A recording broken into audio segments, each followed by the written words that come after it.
السلام عليكم ورحمة الله تعالى وبركاته. فكما تعلمون هناك مجموعة من الأشخاص يقومون بوضع كلمة السر لهاتفهم ويفقدونها في الآخر أو ينسونها، فيقومون بفورماطة الجهاز مباشرة. فهذه الطريقة تؤدي بهم إلى فقدان الملفات الموجودة في الجهاز، لكن ليس بعد الآن. ففي فيديو اليوم سوف أريكم طريقة سوف تمكنكم من إزالة كلمة السر دون الحاجة إلى فورماطة الجهاز أو فقدان الملفات الموجودة فيه. إذا كل ما سوف نحتاجه هو هذا البرنامج. سوف أضع لك رابط تحميله أسفل الفيديو في الديسكريبشن أو الوصف.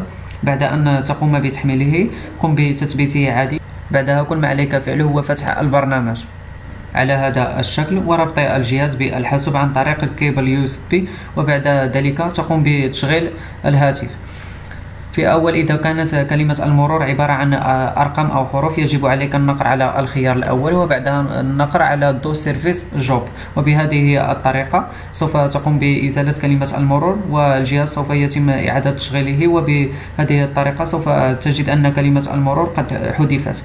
هذا بخصوص إن كانت كلمة المرور عبارة عن أرقام أو حروف. أما إذا كانت كلمة المرور عبارة عن شيما يجب عليك النقر على الخيار الثالث وبعدها النقر على دو سيرفيس جوب.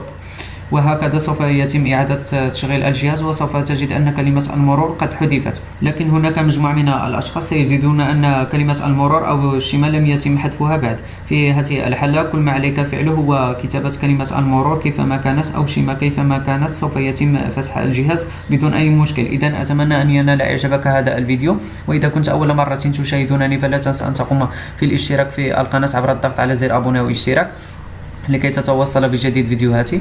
وإذا أعجبك الفيديو فلا تبخل علي بالنقر على زر لايك فهو بمثابة تشجيع لي. وإذا كان هناك أي سؤال أو استفسار فقط قم بوضعه في الأسفل في التعليقات وسوف أكون سعيد بالإجابة عليه. وأما الآن إلى اللقاء في فيديو جديد، والسلام عليكم ورحمة الله تعالى وبركاته.